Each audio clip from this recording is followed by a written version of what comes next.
Bonjour à toutes et à tous, merci d'être là.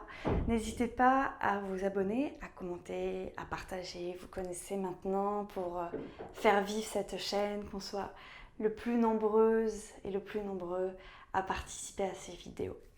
Merci. Alors, on va commencer par Samastiti, donc on va être debout. Samastiti, c'est donc la première posture des séries d'Ashtanga et elle veut dire être debout. Donc, c'est la position de base anatomique de la posture debout des humains. On va juste la décortiquer, on va prendre un petit peu de temps pour la décortiquer. Donc, il y a deux possibilités pour les jambes. Soit vous êtes bien avec les gros orteils qui se touchent et les talons qui s'espacent pour laisser la place au malléole. Vous êtes bien ici, ça ne vient pas serrer vos cuisses, ça ne vient pas serrer votre sacrum. Mais parfois, ce n'est pas très agréable comme posture de base au niveau des jambes. Donc dans ce cas-là, venez trouver les pieds parallèles.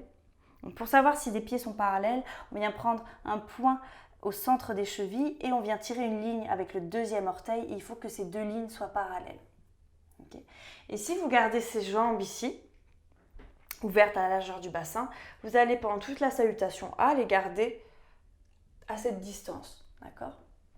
Donc, dans tous les cas, quelle que soit la position des jambes qu'on choisit, moi je vais prendre la position traditionnelle. Traditionnelle, c'est donc avec les gros orteils qui se touchent et les talons espacés. Venez ouvrir les bras vers l'avant. Donc on va juste travailler après ce mouvement des bras. Pourquoi on a les mains vers l'avant ? Mais pour l'instant, on va travailler les pieds. Et venez soulever tous les orteils. Puis venez déposer le gros orteil sur le sol. Puis, le plus loin possible, on essaye de déposer le petit orteil. Et on garde les trois orteils hors du sol. Je sais que c'est difficile, on essaye. Et ensuite, on vient déposer tous les orteils comme des sortes de palmes, comme des doigts en fait, sur le sol. Et on relâche. Et donc, ça vient créer de l'espace. Justement, nos orteils deviennent des doigts. Et ensuite, gardez du mouvement dans les genoux. Les jambes sont tendues, mais les genoux ne sont pas bloqués. Pour le haut du corps, on garde la tête, le torse et les hanches alignées. Alors, normalement, on fait une seule ligne. Je me mets de profil pour que vous puissiez voir. Donc, je n'ai pas le bassin vers l'avant, ni le bassin cambré, c'est position neutre. Comme si chaque chose était posée l'une sur l'autre, en équilibre, parfaitement stable. Ensuite, on va venir travailler les mains. Pourquoi les mains vers l'avant ? On va faire un petit exercice. Vous allez tourner les paumes de main vers l'arrière, tourner les paumes de main vers l'avant.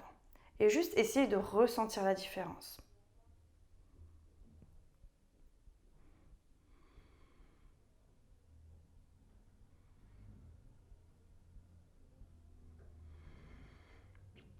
Et revenez les paumes de main vers l'avant.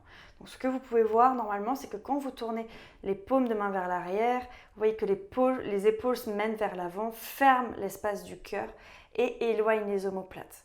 Donc, normalement, quand on est debout, on n'est pas comme ça. Du moins, on travaille plutôt à remettre les épaules alignées et venir ouvrir l'espace du cœur. D'accord ? Donc, et vous voyez que quand vous tournez les mains vers l'avant, ça le fait naturellement.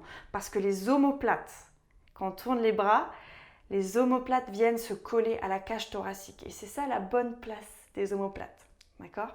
La place, du moins, on va dire saine. Après, tous les mouvements sont bons, c'est très bien de faire ça. Vous pouvez même le faire pour vous échauffer. Mais là, on prend la position de base, celle qui va vous permettre de commencer la série, celle qui est, on va dire, traditionnellement, anatomiquement, la plus juste. Gardez les mains ici et puis ensuite, on va venir voir comment ça se passe quand on lève les bras.